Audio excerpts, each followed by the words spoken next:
Narrated An-Nu'man bin Bashir, I heard Allah's Apostle saying, both legal and illegal things are evident, but in between them there are doubtful, suspicious things, and most of the people have no knowledge about them.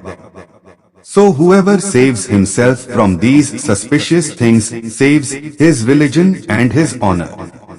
And whoever indulges in these suspicious things is like a shepherd who grazes his animals near the hima, private pasture of someone else, and at any moment he is liable to get in it. O people, beware! Every king has a hima, and the hima of Allah on the earth is his illegal, forbidden things. Beware! There is a piece of flesh in the body. If it becomes good, reformed, the whole body becomes good, but if it gets spoilt, the whole body gets spoilt, and that is the heart.